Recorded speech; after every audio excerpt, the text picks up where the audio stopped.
This evening, we're going to hear from three of our sisters who work in rather special outreach ministries for the Dominican Sisters of Springfield. We have Sister Mary Jean Traeger, who is Parish Life Coordinator for 2 East Side parishes here in Springfield, where she has managed to bring together a community of Hispanics and Black Catholics so that it's just a beautifully integrated family.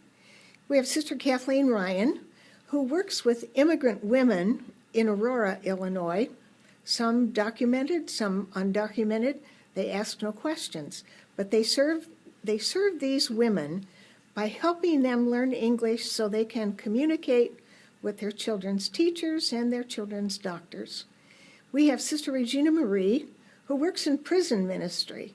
She goes to Decatur and to Lincoln, Illinois, in this mission to reach God's people behind bars.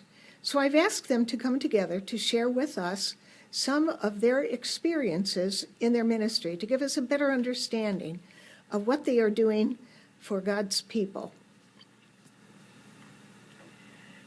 Well, I am what is called now Pastoral Facilitator of St. Catherine Drexel Parish. The parish was founded in 2001 by merging two older parishes together into one community. We have a rich diversity of people in the parish. We have Latinos, we have African Americans, we have recent African immigrants, and we have some Filipinos, and then of course we have our standard variety of European Americans as well. It's been a wonderful experience of diversity and a very challenging one at the same time. I'm Sister Kathleen Ryan, and I work in Aurora, Illinois, with, as Sister Philip Neri said, with immigrant women. And we have been at this for about 19 years, and the program really began with a television program. I was watching what was then the Charles Kuralt show on Sunday morning, and saw a program administered by the Mercy Sisters. There were 2 of them in Bridgeport, Connecticut. And they had set up a little program where each woman in need had their own tutor and learned to read and write. And the minute I saw that program, I thought, I'd love to do that. And so that's how it all started. We had 4 students and me in the basement of an older church. I had a card table and a few chairs, some of which were wobbly, but they worked enough. And now we have 200 women. All of them have their own tutor. And we have 190 volunteers, trained volunteers, that work with their student. So we can see that television program really grew. I'd say so. Yes. My name is Sister Regina Marie Bernet, and I've been working in prison ministry since 1998. Started out in the Jacksonville prison, and I would just share a tiny bit of the feel for the Jacksonville prison. We went over there for what we called REX, Residents Encounter Christ, and usually there were about 15 on a team, and 50 to 60 men in the minimum. It's a minimum security. And the type of thing that happens sometimes at the Rex, for instance, I had kind of a long table with men on either side, and then the far end was this very young fellow, and I'd say early 20s. And we had talks given on the Paschal Mystery, the life, death, and resurrection of Jesus, and Scripture, and this young fella just sort of looked around at the floor, and I thought, I bet he won't be back tomorrow. But he came back all 3 days. And on Sunday, the director of the retreat said, anybody wants to come to the microphone to share anything. So this young fella almost ran up to the microphone and he said, I'd just like you all to know, I've never had a home. He said, I've been in foster homes for as long as I can remember. And every time I went to a new one, I thought, maybe this is my home, but it never was. And I'd like you to know that these are the happiest 3 days of my life. And we were all tearing up. And the guys got up and hugged him on the way back and that kind of thing. So some beautiful things happened. Sister Mary Rose, Sister Helen, and I went over for Sunday night scripture. And one other story about that, we had the story about it's Matthew 18, 15th verse, where, if someone sins against you, you can go and talk to him privately by yourself or, get somebody else. Well, his problem was every time he came from the lunchroom, his granola bar was missing, and there was always this same man in the unit. And so this happened time after time, and so he started to talk to his friends about it. Then we had the scripture, and he decided, I better do something about it, talk to this fellow himself. And so he kept praying that he'd see him by himself, and this one day he did. And he said, I want to apologize to you because I felt like you were stealing my granola bar, and every time I went out and talked to my friends about it instead of talking directly to you. And I want you to know I'm sorry, and I apologize. The guy never said a word. But what happened, he was a gang leader, and when he would see him and his gang walking down the sidewalk, the gang leader would wave and say hi to when he saw this fella that apologized to him. So again, through scripture that night, things really turned around.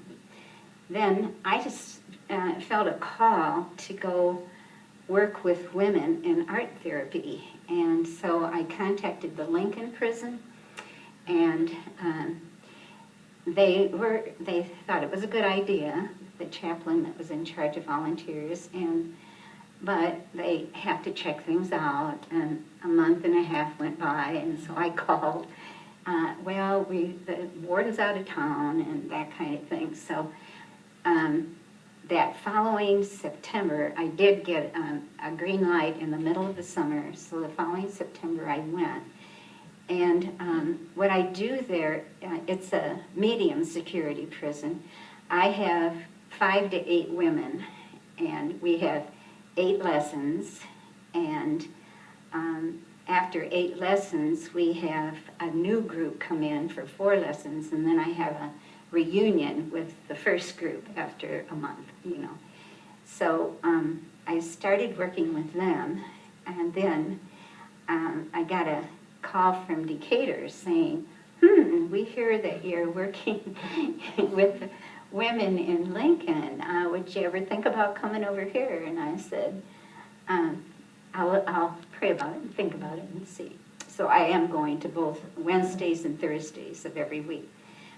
So to begin with, I tell them this is not an art lesson, because that's not the point. It's to use art to unlock people's pain. And I usually start out every time with this, I don't know if you've heard of it, autobiography in 5 short chapters by Portia Nelson. And it's, there's a hole in the sidewalk, and the hole can be the addiction that's, your problem. And then the second chapter, it talks about, I pretend I don't see it, I fall in, but it isn't my fault. The third chapter talks about, it's a habit, I fall in, but it is my fault. So chapter 4, they can walk around the hole, and a lot of the women say there's more than one hole, you know, so they weave their way through it. But every week, and then chapter 5 is I walk down another street. So we review this every week. Everybody has a copy, and we see where they are that particular week. I also give out angel cards, and angel cards are things like have acceptance, humor, openness, strength, delight, and they're to look for how they can practice that word during the week and report back the next week of how they did. Well, this one woman, when she came back, she said, mine's light, and I didn't know what to do, you know. It didn't seem to make any sense to me. And the woman next to her, who was an older woman, said, with tears rolling down her cheeks, the other day I was having a very hard time. You came over and talked to me. And a woman from across the table said, that's light. You gave her light. So, you know, between all of them, they seem to be able to kind of boost each other up on that. I also work on self-concept, and so I'll say, okay, Mary, you are a good person. You are a worthwhile person. You are a capable person. You are a lovable person. All right, now you have to say it to the woman on the other side of you. And so they do that all the way around the table. And one time I was really surprised, because all of a sudden they said, Sister Regina Marie, you are a good person. You know? So anyway, I tell them that if they said that every morning when they got up, every night before they went to bed, and it would take probably 2 months for them still to feel that these are true statements, you know. So they know that what is said there is a group that if they tell a story outside, then they have to not use names, you know. The first lesson I have them do is draw themselves as a container. So we, you know, talk about containers. I've had some very, very interesting ones. One that kind of broke your heart was this woman stood up, I mean, they have to share it after they draw it, and she said, I drew myself as a garbage can. Mm. And I said, have you ever heard of compost? And she said, I don't know. And I said, well, the garbage that's in the can, you put it in the ground, mix it with the dirt, and pretty soon something beautiful can grow. And when she had her 8th lesson, they have to fill out an evaluation. She said, what was your favorite lesson? She said, that was mine. It made all the difference in the world to me. So we also give out handouts on forgiveness, boundaries, and anger, and they have to read that for homework and bring it back, and then we read it out loud in class and answer questions, you know. And a lot of times they share that with their unit, you know, group, which is great, you know, it spreads it farther. Some of the things on the evaluation that the women say is, the lessons made me address my feelings and who I need to forgive in order to move on. And another one said, the classes made the junk in my trunk come to the surface. Let it go, throw it away, and buy new things. It taught me to cope with my problems in more healthy ways without feeling judged. And the assignment made me dig deeper and have some breakthroughs. When I started to do homework, others in my dorm got involved. So it was kind of spreading beyond. On the reunion, we have we go through the thing again here with the autobiography to see how they've been doing. And the last class that they attended, I gave them a blank angel card, and they had to write down the word that they really think they needed to be practicing. And so we go through that. Then I also use Happiness is an Inside Job by Father John Paul. SJ, the lesson on we must accept full responsibility for our lives. So we go through that, and we do have an art response too. I wrote kind of a philosophies and philosophies.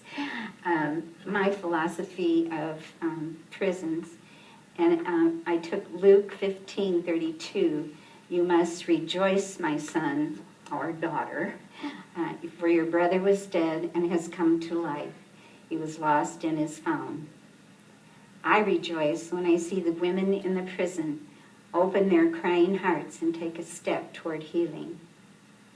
I rejoice to tell the sisters back home who are praying for the sessions that their prayers really helped.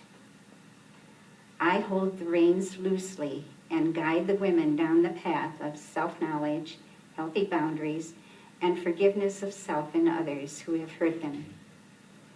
After weeks of pondering and growing, they can rejoice in seeing their real selves come out from under the cloud of their past. It follows that this is a modern-day way of the cross, which moves them to Christ's resurrection and theirs. And I put this graphic on it showing that from the darkness, they come into the light. Beautiful stories. Sister Kathleen, you primarily teach the women, the immigrant women, to speak and read. What do they do outside of your classes? How do they support themselves in a poverty area in which you serve? Most of the women that come to the Dominican Literacy Center are laborers. They work, there are no migrant workers in Aurora. There are a few in another area, but none in Aurora. But these women,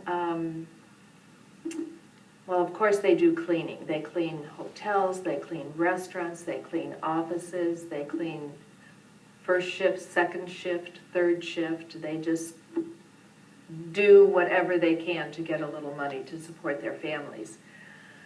But they also do assembly, and assembly is all of our electronics that we have. They all have these little pieces, and they have covers, and things are put together and packed. And those are women that are doing a lot of the assembly for companies that have a facility in Aurora.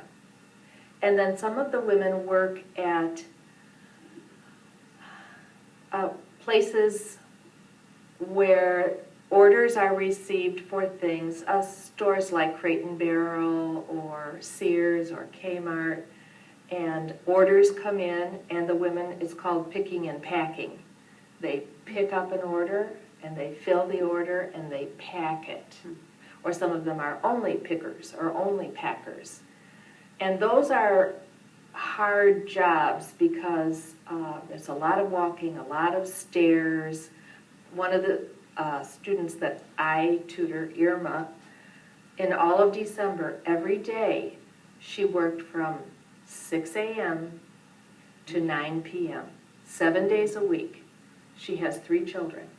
Her husband worked the same job, 6 a.m.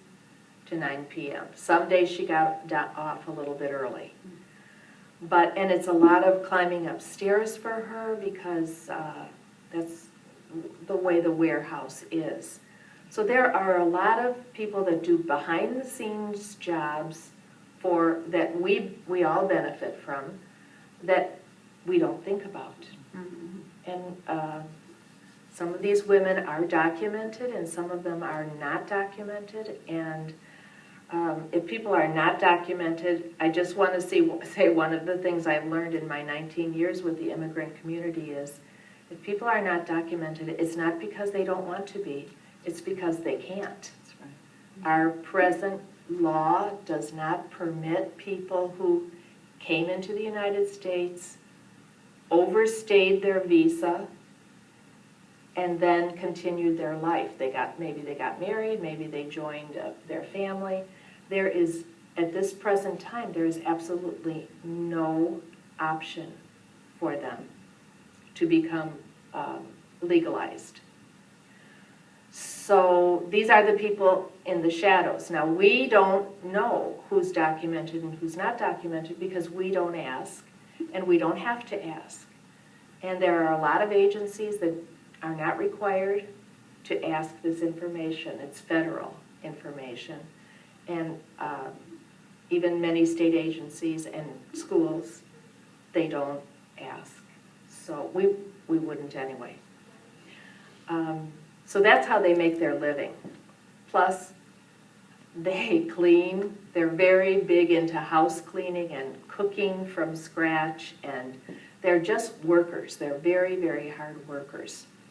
And a lot of these women, their goal is to be able to communicate in English with their supervisor, with their American-born co-workers, with their neighbors, with anybody that they can talk, that they would like to talk to but cannot speak to. And for us at the center, reading and writing is important, but almost every woman who comes to us says, I need to learn to speak. One of the women who I registered when I was just starting this work, I asked her, what does it feel like to come from your own country, to be alone, just you and your husband, because this woman had no family here. And she said, really? I said, yes, really. Can you tell me? And she said, I feel like I am being erased. And she made the gesture of erasing the blackboard. Mm-hmm. And she said, every day I feel like a little part of me is being erased. And she went on to explain she felt erased in her family because everyone in the family could speak English, but she could not. Her husband learned at work, her children learned at school, and she was working in a factory, and almost everyone spoke Spanish. So she said, what I interpreted is, who I am as a person is being diluted every day that I'm here. And she said, and that's why I need to learn. So we really stress speaking. We really stress reading and writing as springboards to speaking, especially for women. So. And Sister Mary Jean, you talked about your life in bringing two parishes together, merging two parishes into one. But you do so much in the civic community, in the neighborhood, community outreach with different faiths. Would you elaborate a little bit on some of the work that you do? Well, let me just first talk a little bit more about the parish and how it came to be the parish that it is. As I said, we were formed from two parishes that were over 100 years old.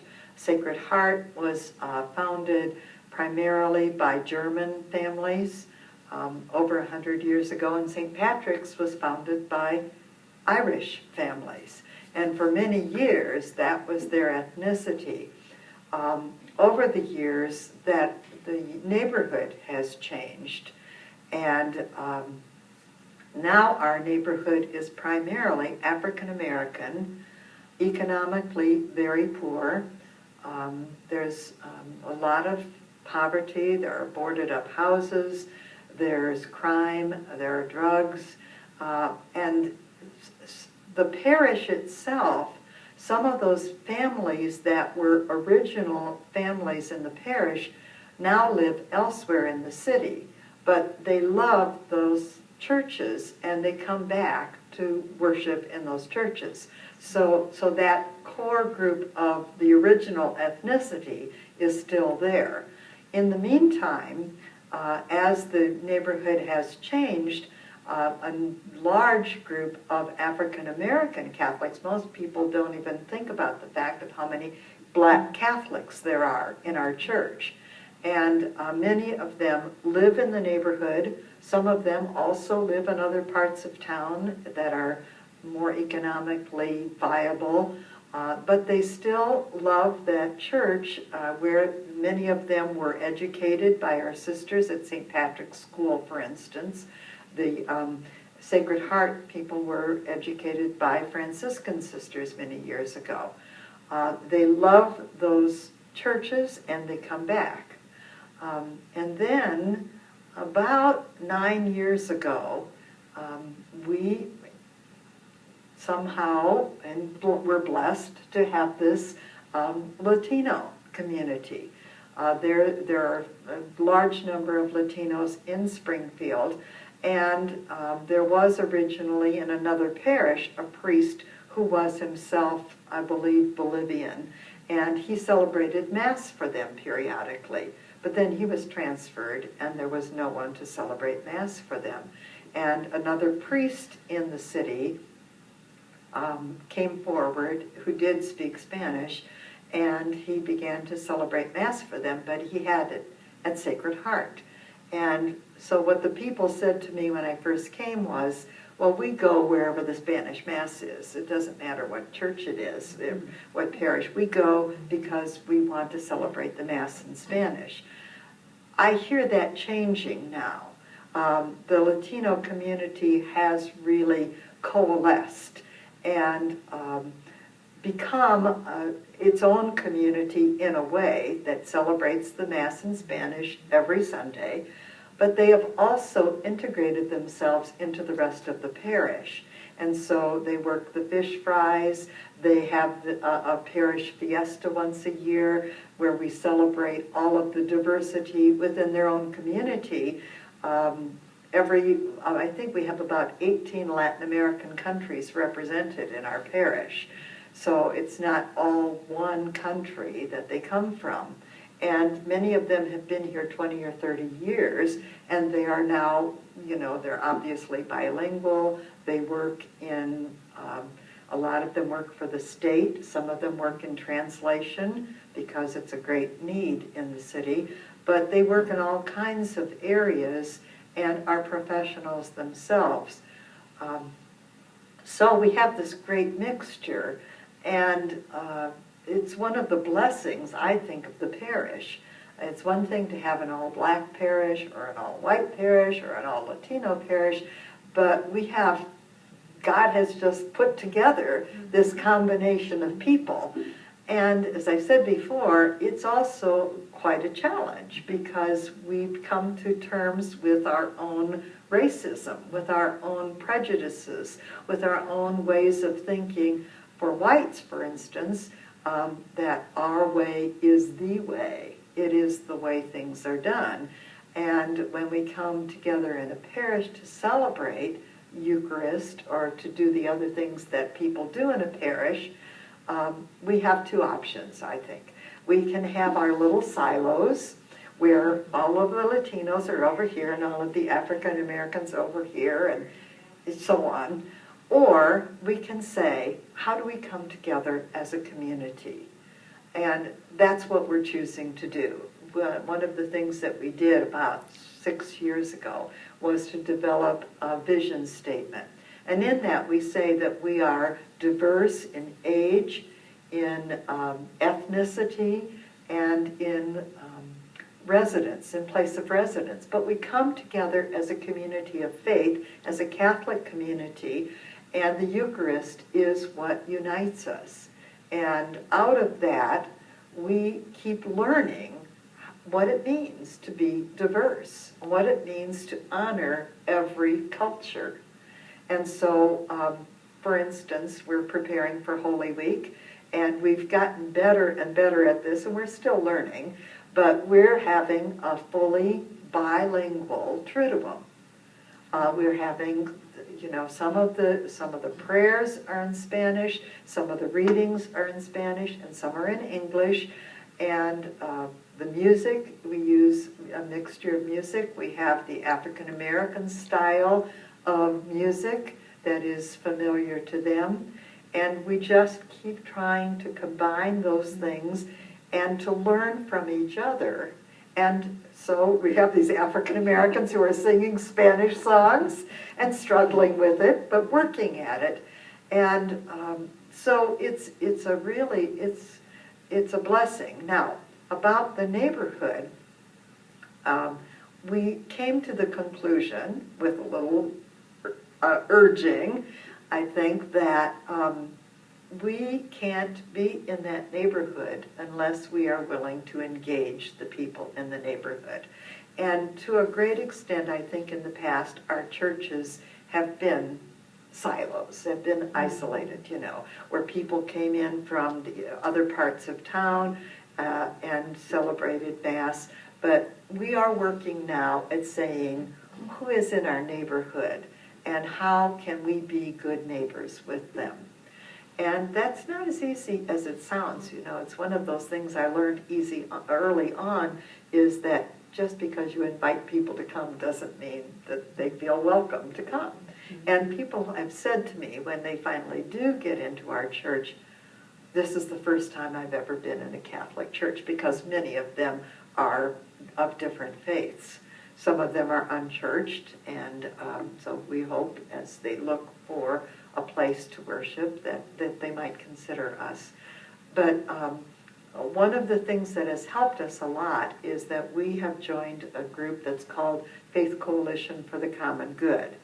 And it is a community organizing group that is committed to improving the quality of the area, of the city, of the neighborhood, whatever it is.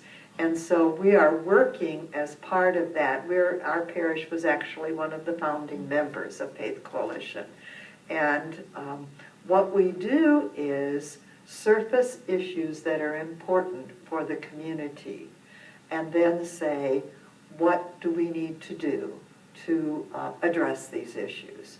So, for instance, there's been a lot of work towards bringing high-speed rail to Illinois, and from St. Louis up to Chicago, and it has to go through Springfield.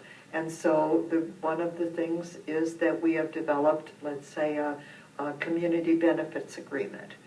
There were several possibilities for relocating the rail as this would come.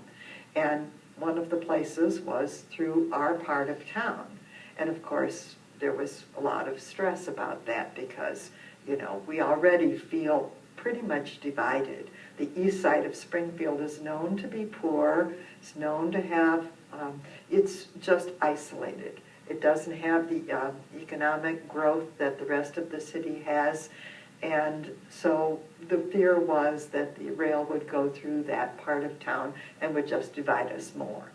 So one of the things that we said was there were 3 possibilities for the location. We did not take a stand on where the rail should go, but we said wherever it goes, these are the things that the community needs to address.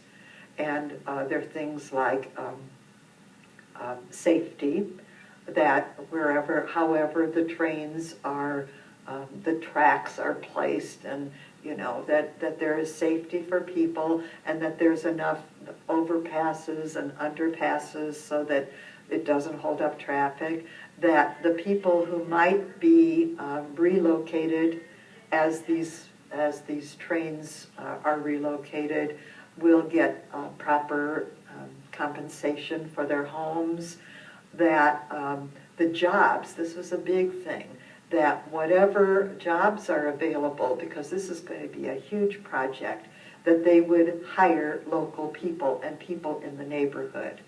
And so a number of things are in this agreement. We also have a task force that is called the City Services Task Force, and we've become a part of that. And one of the things that the City Services Task Force does, as you might guess, is to make sure that the city services are equally accessible to everyone in all parts of the city, including our part of the city. And so we've worked with the city, and the city has been very responsive to our requests to tear down boarded up houses and to clean up the neighborhood and to work with us to clean up the neighborhood, to address the issues of crime that we deal with. But one of the things that we came up with as part of that task force was what we called the Beloved Community. And it is a partnership between neighborhood associations and churches in that neighborhood. And our parish, for instance, now has the meeting, once a month meeting of the City Services Task Force and the Beloved Community. And we worked together with the people in the neighborhood. We had a huge neighborhood cleanup and had about 300 people that showed up, not just from our neighborhood, but from other parts of the city. So we are learning gradually how to engage people in the neighborhood and to be engaged by them and to hear what it is that is of concern to them. Sisters, thank you so much for sharing these stories with us. You are truly in leadership positions and showing us that leadership is for service. May God continue to bless you and your respective ministries.